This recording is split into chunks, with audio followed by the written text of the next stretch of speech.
What's going on, sports card hobby family? It's another day, another sports card video. How the heck do we flip sports cards, make money flipping sports cards in 2024? So you're telling me there's a chance? And the landscape has changed going back in time when really kind of a desolate, not a whole lot going on. If we go back to the early 2000s, 2010s, and then we moved into 2016, 17, 18, card prices moving trajectory up, pandemic stimulus craziness, and all the money is a-flowing and flipping cards very easy in 2020 and 2021.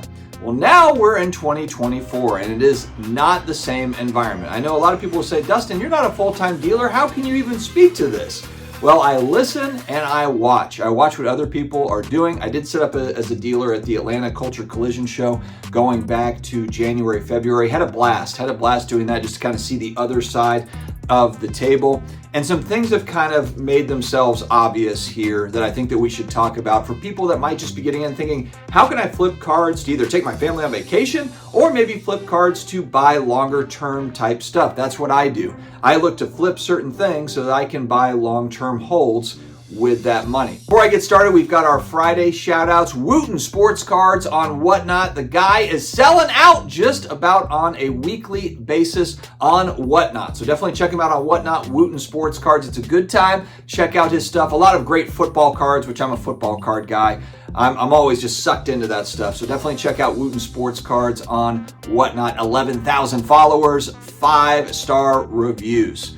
VintageBreaks.com. Unique offering over at VintageBreaks.com. If you look at their site, they've got card set breaks that are 1950 Bowman football, just really cool. 1951 Bowman baseball, and even 1952 Topps baseball with all sorts of different bonuses, giveaways. They have stuff where they've got 52 Topps Mantle and a 1, for example, that you could get in on. So there is a lot of unique offerings over there at VintageBreaks.com. Make sure to check out the website as well as the YouTube channel. All right, so I know a lot of folks will talk about, hey, you don't want to try to flip these cards or these cards. You want to focus on this sport or that thing or whatever.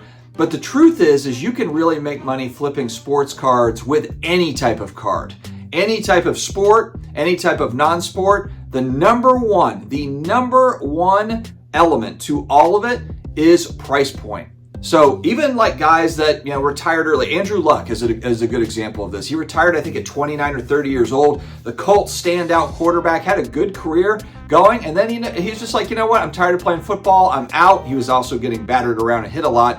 But there are still Andrew Luck collectors out there that are collecting a lot of nice cards for him at the right price. So it's just about price point for all of this stuff. You would be surprised. There's collectors for all sorts of different players. It doesn't have to be Michael Jordan or Giannis or Tom Brady or kind of the usual suspects that you see Luka Doncic talked about on social media and just in sports in general. There's people that have very kind of like pockets, different players that they are collecting, and it's just a matter of catching it at the right price point and also knowing the market for that particular card. That's one thing I think that is also important to know is we can't try to boil the ocean. We're never going to understand the market as far as what our current prices for every part of the trading card hobby. It's just not possible. It's a lot easier if you really kind of dive into the stuff that you really like as far as sports that you like. For me, football cards are fun. I love football. I love NFL football. Huge New Orleans Saints fan. So for me, it's a lot of fun to dive into the 80s football card pricing or the 90s stuff or, some of the newer products. That's fun. Some of the non-sports stuff too, if you're into particular shows or movies or whatever, Marvel cards, are associated, Star Wars cards are associated with that stuff. If you can dive in, learn the sets and understand, okay, what's a good price for these autographs? What's a good price for these patch cards, relic cards, whatever it is? And once you kind of really dig in and dive in and you follow those trends, then you can see across different auction houses. That's another thing I think is important. We have a lot of selling auction houses that are selling all sorts of great stuff all the time. We talk about Hakes Auctions. We talk about Robert Edward Auctions on the channel. But you've got, Golden, PWCC. You've got a lot of auction houses that are selling a lot of great stuff. And you know what does happen at times that I've noticed? There are things that sell that I'm watching that sell for quite a bit lower than I thought they were going to sell for. Of course, there's going to be stuff that sells for more. That's just kind of the way that the whole auction game works. and you never really know. But if you are able to get in on, one auction, maybe it just didn't have, the watchers, it just didn't have views on that particular item that you were watching, but you know that market really well, it is possible to get a good deal on one platform and sell it a few weeks later on another platform just because people missed it. People missed it on that other platform. There can also be, depending on the cards, a lot of opportunity in buying raw and grading. A lot of times where I found some success here is if I'm buying non-sports is a great example where, the cards are already fairly niche and there's not a lot of sets for particular cards. If you get in on a raw card, grade it out, there's usually not lots of graded copies of that particular card. We are still in the middle, in my opinion, of a grading boom, to where there's still a lot of cards that haven't been graded that are getting to grading. And so there are pockets where if you kind of get to market with a graded card, you might be the only one with graded cards. So a lot of people, they search for, Frank Sinatra cards, let's just say. Just using that as an example, throwing out a name. Frank Sinatra cards. Well, there might be a lot of raw copies, ungraded copies, but it's like, is it a reprint? Like, do I even know what I'm buying? Is there a stain on the back that I can't see? If you happen to have the graded copies of the Frank Sinatra cards, let's just say, or the Elvis Presley or whatever it is, then you are kind of there when someone is looking to buy a graded version where someone can buy with some confidence. So they can say, okay, you know what? A grading company looked at it, it's a good price. I want to buy a graded card. So there's a lot of opportunity in pockets of the hobby where they just haven't been graded yet. And so when you do have collectors globally that are coming out and looking for certain things, then you are the one there with the graded cards for those things. A part of flipping sports cards I think that is really understated too, that I think the ones that are doing really well have locked this down, is building good relationships with collectors, especially mid to high-end collectors. When I look at guys that are on YouTube, I'll use Roth Cards as an example. When I look at what Roth is doing, one thing that I do know that he doesn't necessarily share on his videos, I wish that he did more of, is there's times where I know that he has a buyer for the card he's buying. So he's buying a card, you might be thinking like, my God, why the hell is he buying a $5,000 this, that, or whatever?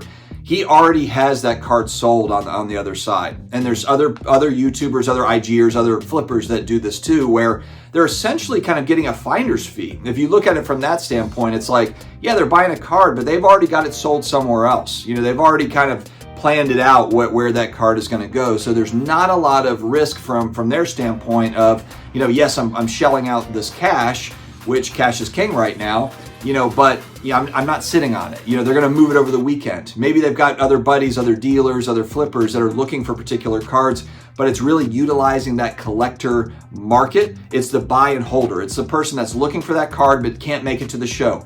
These guys are basically traveling around and they're buyers, essentially buyer's agents in some ways, to where they're able to go to shows. They might run across a gold prism of whatever where, that hasn't been seen online, or people have been trying to find it, they can't find it, they get it at a good price point. And so just brokering the deal, essentially, they're able to make a margin with very little risk. And maybe it's their own money, or maybe they have buyers on the other side that are like, hey, when you're out at that show, if you see XYZ cards, I want those cards, and of course you'll get your fee on top of it.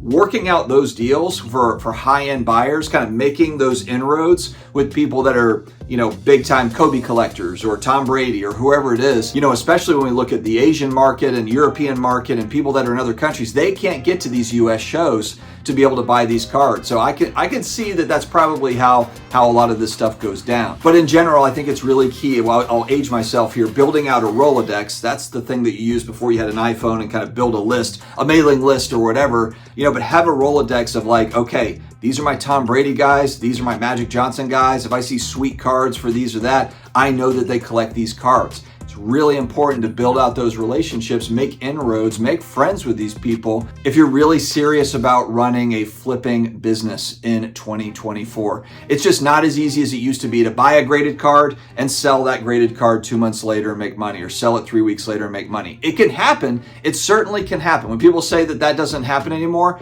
it absolutely does. It absolutely does happen. There's still a lot of opportunities in buying, raw, grading, and selling for the right cards, and there's going to be some trial and error on that. Really, to me, it makes sense when Fanatics talks about we need more collectors in this market, or just long-term holders, people that love the cards, people that actually want to buy the cards because they enjoy the cards.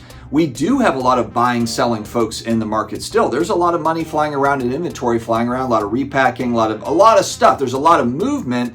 but we need more of the people that are actually kind of end users for the cards, that at least want to hold for a significant amount of time, that are not just kind of buying it to resell it. We don't necessarily need more resellers. We need more people that are holders, that are enjoying the cards for that particular player. And they're out there, and I think Fanatics is going to be a good test case. They've got their Fanatics Fest coming up, where they are literally bringing sports fans and collectibles in one space and trying to bridge that gap. They are trying to bridge it, so I'll give them credit there. There's actually some efforts here to bring sports fans over to the sports collectible side of our world, and that I think will be absolutely critical to the future of the ecosystem. You know, if repackers just stop doing, if there's no demand for repacks anymore and repackers aren't buying, you know, what is that going to do for the market? Some would say, oh, that's going to be a great thing for the market because then everybody else can get deals and that sort of thing. And some might say that that could really cripple the market if we don't have that money moving around, that inventory kind of